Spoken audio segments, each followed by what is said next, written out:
Assalamualaikum warahmatullahi wabarakatuh. Hari ini kita akan membahas tentang teori dan konsep biaya, atau seringkali kita sebut sebagai cost. Apa itu sebenarnya biaya? Biaya sebenarnya bisa kita lihat dari dua pengertian, kita sebagai produsen dan kita sebagai konsumen. Yang paling mudah biasanya karena sehari-hari kita seringkali berlaku sebagai seorang konsumen, maka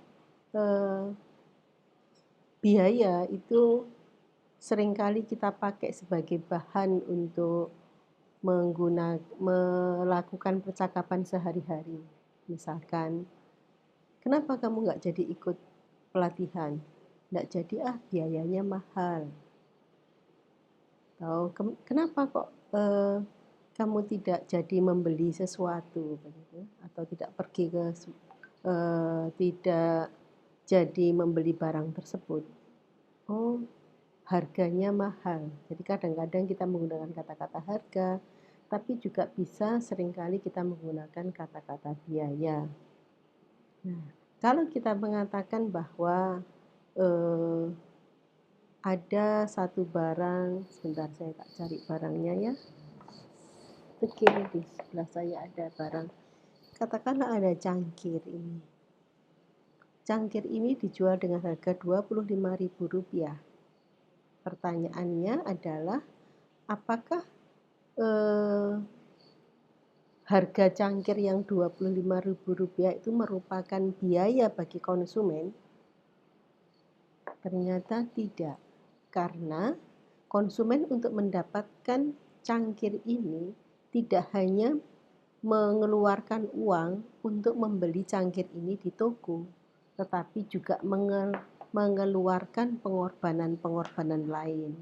Jadi dia perlu transportasi ke toko tersebut, perlu waktu, perlu tenaga, dan sebagainya. Itulah yang kita sebut sebagai biaya dari sudut pandang konsumen. Jadi semua pengorbanan yang dikeluarkan oleh konsumen untuk bisa mendapatkan produk ini, dalam hal ini adalah cangkir ini.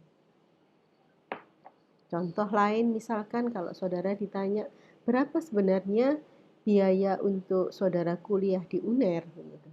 Pasti tidak akan saudara menyebutkan hanya sekedar SOP yang dibayarkan ke universitas, tetapi juga uang kos, biaya hidup, uang transport, semuanya merupakan biaya.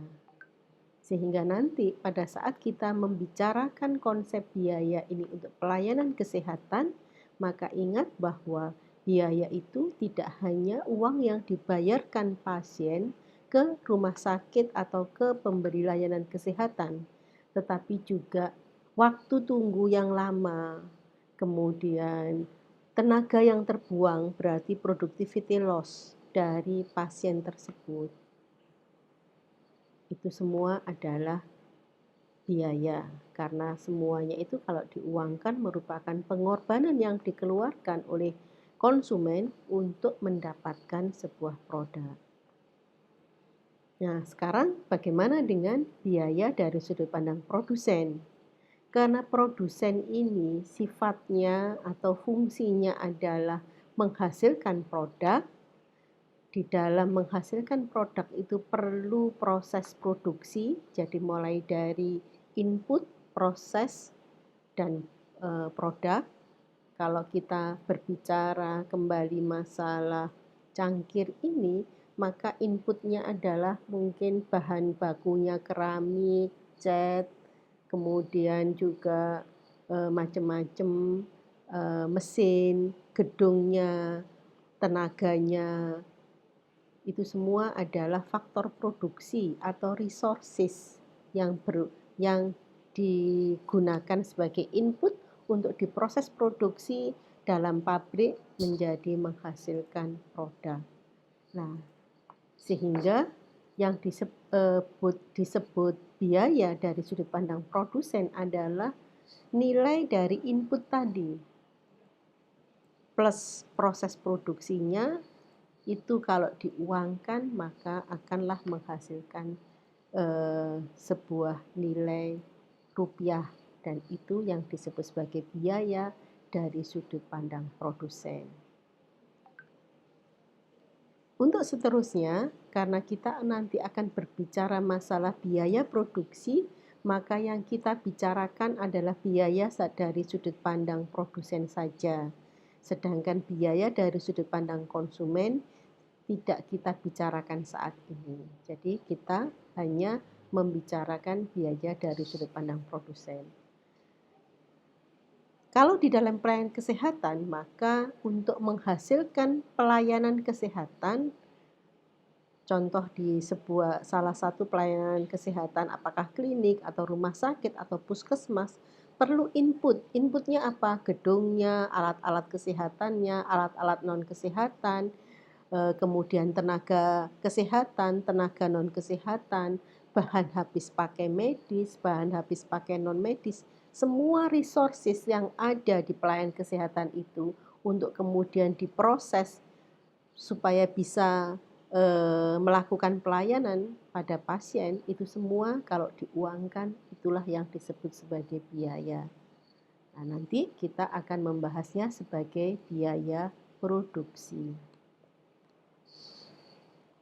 Seringkali kalau kita berbicara masalah biaya, maka nanti kita ujung-ujungnya adalah akan melakukan analisis biaya. Nah, apa sebenarnya tujuan analisis biaya begitu ya?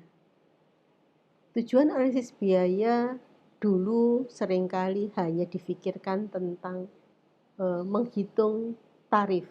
Jadi analisis biaya selalu diidentikan dengan menghitung unit cost yang tujuannya adalah digunakan untuk penyusunan tarif.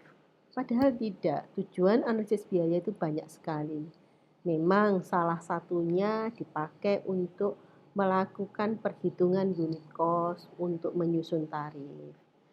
Juga dipakai untuk melakukan perhitungan biaya untuk penyusunan anggaran. Tapi yang paling penting adalah bisa digunakan untuk melakukan evaluasi tingkat efisiensi pelayanan lewat cost recovery rate, menghitung unit cost aktual untuk dibandingkan dengan normatifnya, menghitung tingkat efektivitas biaya, dan evaluasi biaya yang lainnya. Jadi, kalau kita berbicara masalah analisis biaya, tidak sekedar hanya untuk menyusun atau membuat tarif. Baik, sekarang kita akan berbicara masalah konsep biaya produksi. Pada saat kita melakukan analisis biaya atau menghitung biaya produksi, maka seringkali yang kita bicarakan adalah menghitung biaya produksi pada periode waktu tertentu. Dan periode waktunya seringkali sama dengan 1 tahun. Untuk bisa memudahkan kita melakukan perhitungan biaya nantinya, maka kita mulai dengan melakukan klasifikasi biaya. Jadi, biaya seperti yang kita diskusikan tadi adalah semua faktor produksi, semua resources yang digunakan untuk berproses produksi. Nah, sekarang resources tersebut kita klasifikasikan dulu supaya nanti akan mudah untuk menggolongkan dan melakukan analisisnya. Kita akan melakukan pengklasifikasian dengan 3 cara. Yang pertama, kita lihat nanti pengklasifikasiannya itu kita hubungkan dengan skala produksi, akan menghasilkan biaya tetap dan variabel. Kemudian kita klasifikasikan berdasarkan hubungan dengan fungsi dan aktivitas sumber biayanya, nanti akan menjadi biaya langsung dan tak langsung, direct dan indirect cost. Kemudian berdasarkan penggunaan objek biaya ada investment cost, operational cost, and maintenance cost. Baik, kita lihat satu persatu sekarang. Biaya apabila kita kelompokkan berdasarkan skala produksi. Apa sih sebenarnya skala produksi? Skala produksi itu adalah volume produksi. sedikit banyaknya jumlah produksi yang dihasilkan oleh provider dalam satu periode waktu tertentu. Atau kalau kita berbicara masalah pelayanan kesehatan, berarti biaya-biaya ini terkait dengan jumlah pasien. Jadi disebut sebagai biaya tetap apabila resources yang kita gunakan di dalam berproses produksi itu tidak relatif tidak terkait dengan jumlah pasien. Relatif tidak dipengaruhi oleh jumlah produksi. Jadi biaya ini tetap akan dikeluarkan walaupun tidak ada pelayanan, walaupun tidak ada produksi. Contoh, biaya investasi gedung, biaya investasi alat, biaya alat medis, biaya SDM yang dibayar secara tetap, dan lain sebagainya. Itu yang kita sebut sebagai biaya tetap. Sedangkan biaya variabel adalah biaya yang hubungannya untuk membiayai membiayai unsur-unsur biaya yang tidak ada hubungannya dengan jumlah produksi, dengan sedikit banyaknya pasien.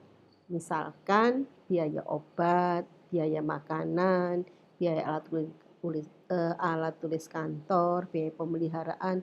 Ini semua adalah biaya-biaya yang tergantung dengan volume produksi.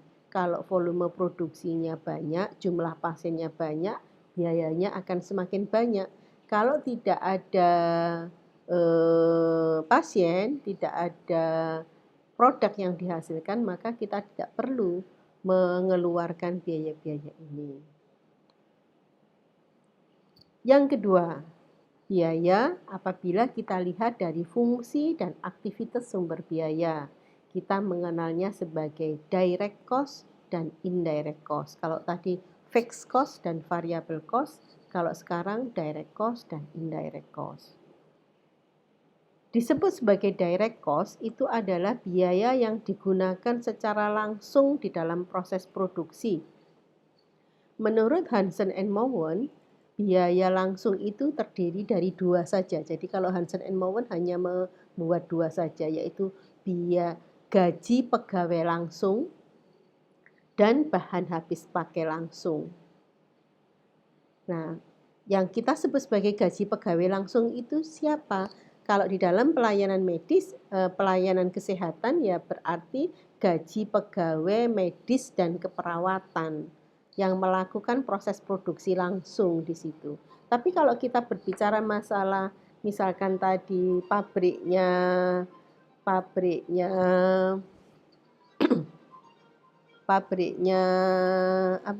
cangkir, maka yang disebut sebagai gaji pegawai langsung itu adalah honor dari karyawan produksi. Itu adalah gaji pegawai langsung. Tapi kalau gajinya direktur perusahaan itu tidak masuk. Gajinya pegawai administrasi tidak masuk begitu. Itu yang kita sebut sebagai gaji pegawai langsungnya. Jadi yang berhubungan langsung dengan proses produksi barang yang sedang dibicarakan. Bahan habis pakai langsung dalam hal ini adalah bahan habis langsung yang berhubungan langsung dengan produk tersebut. Nah, khusus untuk pelayanan kesehatan, maka alat medis langsung itu dimasukkan sebagai direct cost. Jadi nanti yang kita bebankan adalah depresiasi dari alat medis langsung. Nanti kita akan membicarakan secara khusus apa itu yang disebut sebagai depresiasi ya. Depresiasi alat medis langsung. Kemudian yang berikutnya adalah biaya tak langsung. Otomatis biaya tak langsung adalah biaya yang di luar biaya langsung tadi. Jadi di luar tiga hal tadi, di luar gaji pegawai langsung, bahan habis pakai langsung, dan alat medis langsung, maka semuanya adalah biaya indirect, yaitu yang menunjang keberhasilan proses produksi. Gaji pegawai administrasi, gedung, fasilitas non medis, itu semua adalah biaya-biaya tak langsung. Yang berikutnya adalah biaya berdasarkan lama penggunaan objek barang. Dikelompokkan menjadi investment cost, biaya investasi, dan operational and maintenance cost, biaya operasional dan pemeliharaan. Biaya investasi itu apa? Biaya investasi itu adalah biaya yang terjadi akibat objek biaya yang mempunyai kegunaan dan fungsi lebih dari 1 tahun dan ada dannya dan mempunyai nilai relatif cukup besar. Misalkan nih, dental unit bisa digunakan lebih dari 1 tahun? Ya.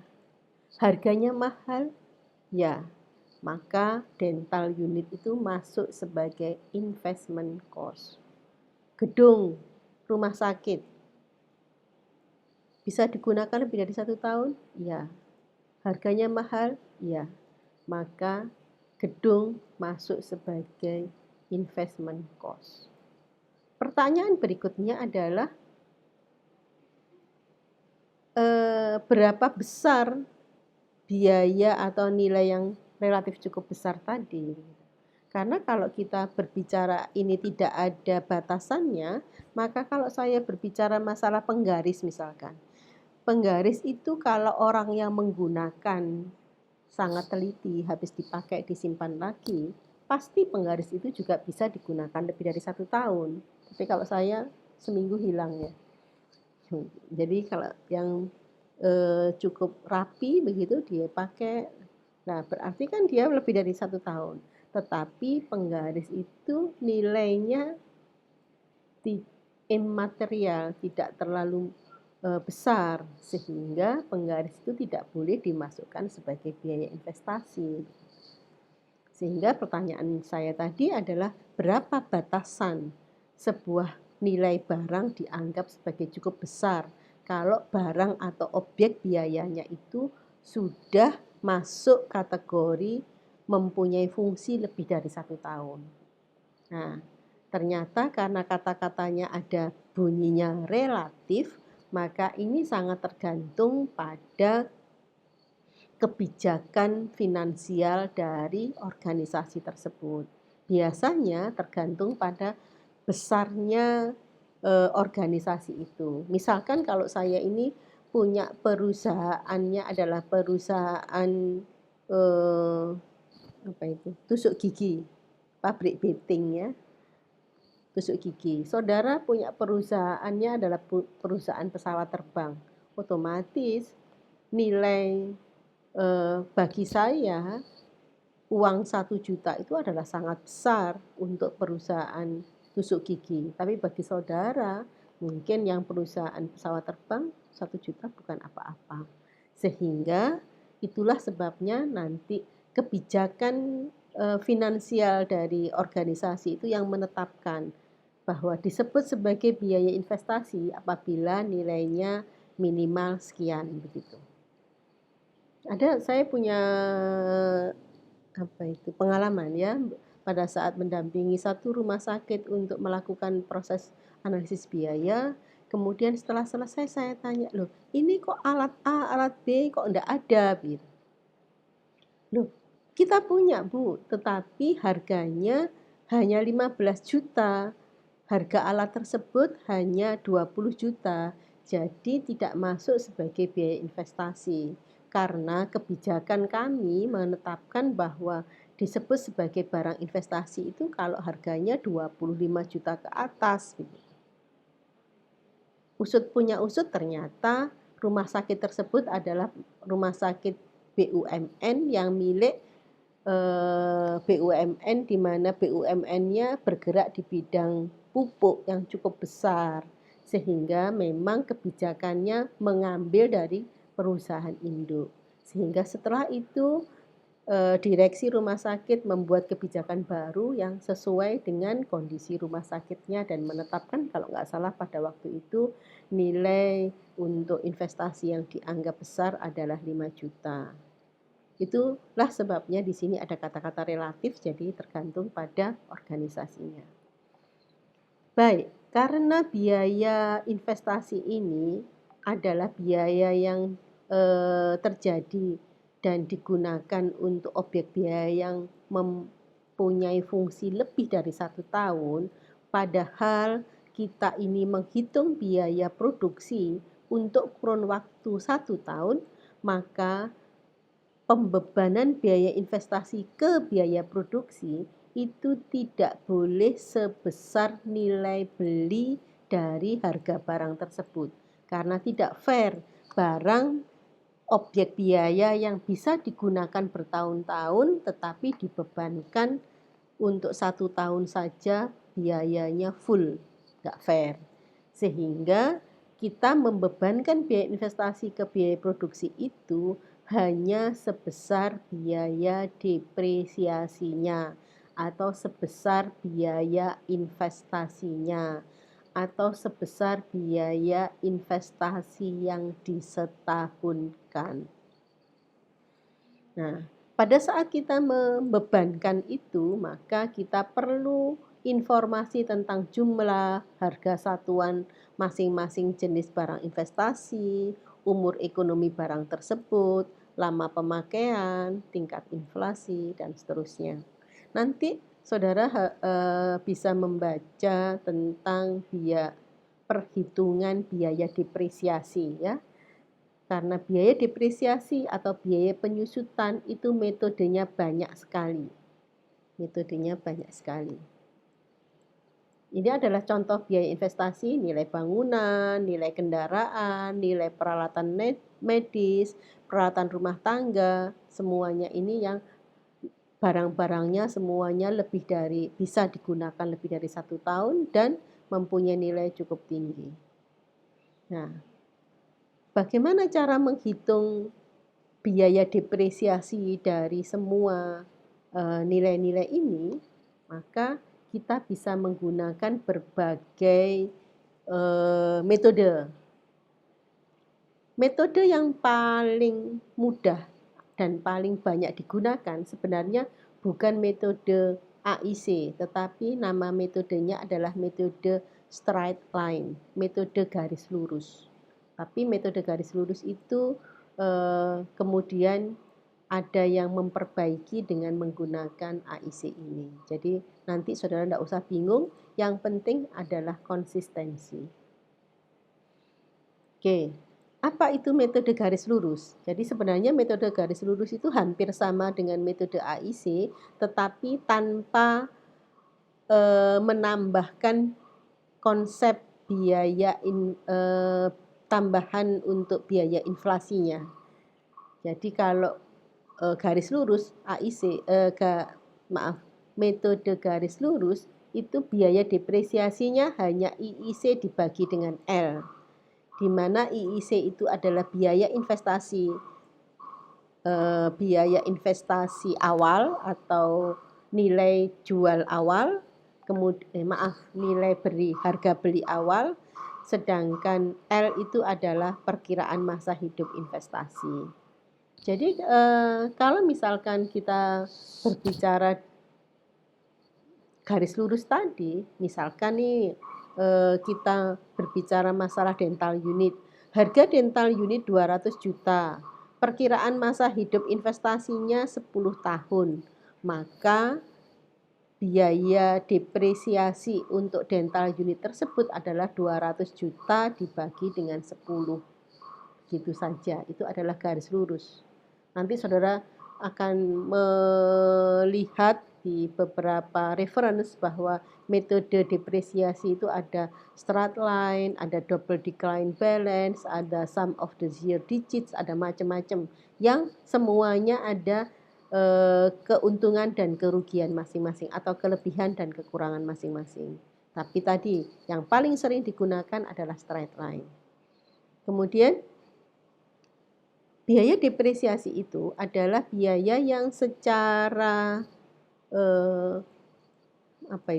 hukum akuntansinya itu adalah biaya yang tidak dikeluarkan kemana-mana karena dia hanya dibebankan sebagai biaya investasi, tetapi dia tidak dibayarkan ke siapa-siapa. Dia tetap dicadangkan dipegang oleh organisasi dan dicadangkan, dimasukkan dalam akun yang disebut sebagai akun akumulasi penyusutan. Tujuannya adalah di akhir masa hidup barang tersebut, maka kita akan mendapatkan sekumpulan uang biaya investasi yang sekumpulan uang biaya depresiasi yang bisa digunakan untuk reinvestasi kembali. Seperti tadi, dental unit. Dental unit harganya 200 juta, kemudian masa hidup investasinya 10 tahun, berarti setiap tahun 20 juta, maka setelah 10 tahun uang cadangan yang dikumpulkan 200 juta. Sehingga di akhir tahun ke-10 maka kita bisa membeli barang investasi itu kembali karena dianggap barangnya ini sudah aus, sudah rusak. Kemudian ada beberapa yang bertanya bagaimana kalau 10 tahun yang akan datang ternyata harga barangnya naik. Nah, kemudian muncullah pendekatan AIC ini, Annualized Investment Cost, atau biaya investasi yang disetahunkan. Perbedaan antara garis lurus dengan AIC ini hanya menambah dengan 1 plus I pangkat T.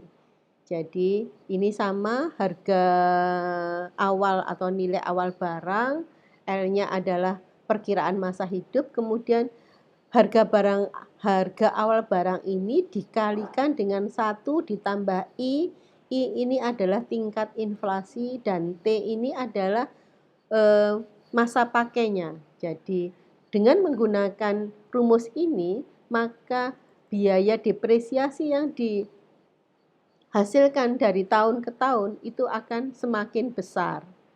Jadi pasti nanti 20 juta, 20 juta lebih, 20 juta lebih, 20 juta lebih kalau kita menggunakan contoh kasus yang dental unit tadi.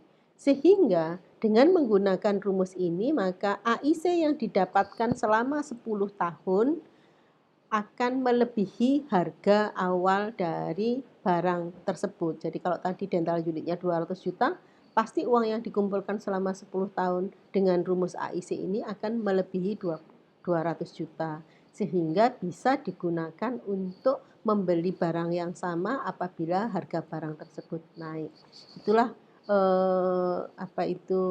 alasan kenapa timbulnya rumus AIC ini.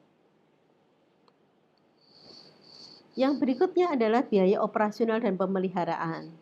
Operasional dan pemeliharaan ini adalah biaya yang diperlukan untuk kegiatan proses produksi yang memiliki sifat habis pakai dalam kurun waktu relatif singkat atau kurang dari 1 tahun. Biaya makan, obat, listrik, air, telepon, gaji, begitu.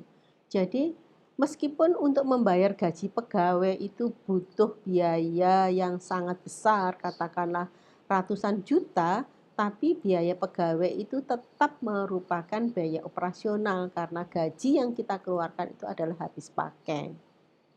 Biaya pemeliharaan itu dikeluarkan untuk mempertahankan nilai dan fungsi suatu barang investasi, jadi bisa untuk memelihara gedung, kendaraan, alat medis yang semuanya masuk di kriteria biaya pemeliharaan dan tetap dianggap sebagai biaya habis pakai. Sehingga pembebanan biaya operasional dan pemeliharaan ini adalah yang benar-benar dikeluarkan di tahun tersebut. Kalau biaya investasi tadi itu kan tergantung pada barang investasinya, kemudian hanya dibebankan sebesar biaya depresiasinya. Tapi kalau operasional dan pemeliharaan tergantung real yang dikeluarkan. Berdasarkan informasi yang diskusi yang sudah kita sampaikan tadi, maka yang disebut sebagai biaya produksi, total biaya produksi itu ada dalam 1 tahun tentunya, adalah total biaya yang dibutuhkan untuk menghasilkan sejumlah output tertentu dalam periode waktu tertentu. Jadi kalau saya ditanya berapa sebenarnya biaya produksi klinik X begitu, artinya adalah berapa biaya yang dibutuhkan untuk melayani pasien-pasien di klinik X tersebut selama periode waktu 1 tahun. Nah, berdasarkan pengelompokan biaya tadi, pasti kita bisa menghitung biaya produksi klinik X itu dengan rumus yang pertama. Total cost merupakan penjumlahan antara fixed cost dan variable cost, atau pendekatan yang kedua, total cost merupakan penjumlahan direct cost dan indirect cost, atau total cost merupakan penjumlahan dari investment cost dan operational and maintenance cost. Maaf, ini kurang maintenance cost. Itu silahkan nanti saudara mencoba untuk mengaplikasikan teori ini di institusi. Jadi kita coba untuk mengidentifikasi biaya, mengelompok-kelompokkan sehingga bisa membuktikan bahwa ketiga pendekatan ini nanti bisa kita gunakan untuk melakukan proses perhitungan biaya produksi. Baik, itu yang bisa saya sampaikan. Kita akan ketemu di lain kesempatan. Terima kasih. Assalamualaikum warahmatullahi wabarakatuh.